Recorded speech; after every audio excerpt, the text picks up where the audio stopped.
गंग गणपतये नमो नमः। श्रीमद् वाल्मीकि रामायण बालकांड 35वां सर्ग। सोनभद्र पार करके विश्वामित्र आदि का गंगा जी के तट पर पहुंचकर वहां रात्रिवास करना तथा श्री राम के पूछने पर विश्वामित्र जी को उन्हें गंगा जी की उत्पत्ति का कथा सुनाना। महर्षि सहित विश्वामित्र ने रात्रि के शेष भाग में सोनभद्र के तट पर शयन किया। जब रात बीती और प्रभात हुआ तब वह श्री रामचंद्र जी से इस प्रकार बोले, श्री राम, रात बीत गई, सवेरा हो गया, तुम्हारा कल्याण हो, उठो उठो और चलने की तैयारी करो।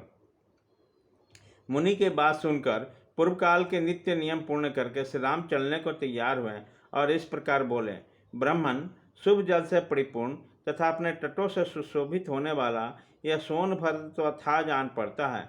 हम लोग किस मार्ग से चलकर इसे पार करेंगे?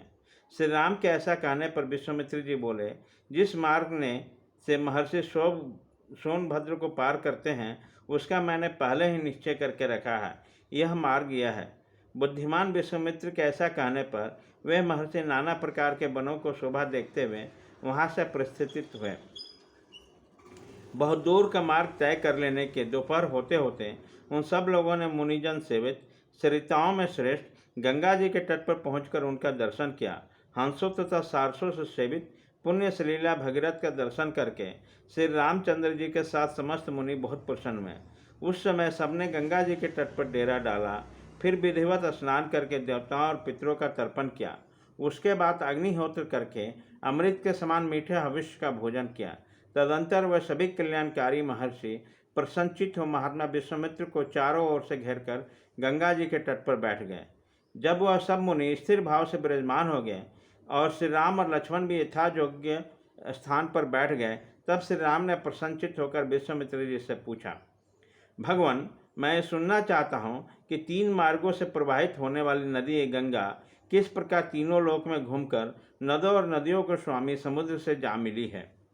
श्री राम के इस प्रश्न द्वारा प्रेरित हो महामुनि विश्वामित्र ने गंगा की उत्पत्ति और वृद्धि की कथा कहना आरंभ किया। श्री राम, हिमवान नामक एक पर्वत है जो समस्त पर्वत का राजा और सब प्रकार धातुओं का बहुत बड़ा खजाना है।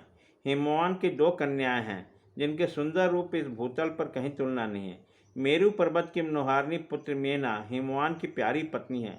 सुंदर कटी प्रदेश वाली मेना ही उन दोनों कन्याओं की जननी है। रघुनंदन, मेना के गर्भ से जो पहली कन्या उत्पन्न हुई वह ये गंगा जी है। ये हिमवान की जेठ पुत्री है। हिमवान की दूसरी कन्या जो मेनका के गर्भ से उत्पन्न हुई उमा के नाम से प्रसिद्ध हुए। कुछ काल के पश्चात सब देवताओं ने देव कार्य की सिद्धि के लिए जेठ कन्या गंगा जी को, जो आगे चलकर स्वर्ग से त्रिपथका नदी के रूप में अवतीर्ण हुई, गिरिराज हिमालय से मांगा। हिमवान ने त्रिभुवन के हित करने की इच्छा से स्वच्छंद पथ पर विचरने वाली अपने लोक पावनी पुत्री गंगा को धर्मपूर्वक उन्हें दे दिया। तीनों लोगों के हित की इच्छा रखने वाले देवता त्रिभुवन की भलाई के लिए गंगा जी को मन ही मन कृतज्ञ अनुभव करते हुए चले गए। रघुनंदन, गिरिराज की जो दूसरी कन्या उमा थी, वे उत्तम और कठोर व्रत की पालन करते हुए घोर तपस्या लगी रही। उन्होंने तपोवन धन का संचय किया। गिरिराज ने उग्र तपस्या में संलग्न हुई अपनी वह विश्व वंदिता पुत्री उमा अनुपम प्रभावशाली भगवान रुद्र को ब्याह कर दी। रघुनंदन, इस प्रकार सरिताओं में श्रेष्ठ गंगा तथा भगवती उमा, ये दोनों गिरिराज हिमालय की कन्याएं हैं। सारा संसार इनके चरणों में मस्तक झुकाता है।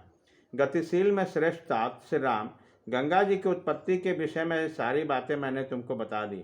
यह त्रिपथ गामिनी कैसी हुई यह भी तो सुन लो। पहले तो आकाश मार्ग में गई थी, तत्पश्चात गिरिराज कुमारी गंगा रमणीय देव नदी के रूप में देवलोक में आरूढ़ हुई थी। फिर जल रूप में प्रभावित होकर लोगों का पाप दूर करते हुए रसातल में पहुंची थी। इस प्रकार श्री वाल्मीकि निर्मित आर्ष रामायण आदि काम में बाल कांड में 35वां सर्ग पूरा हुआ।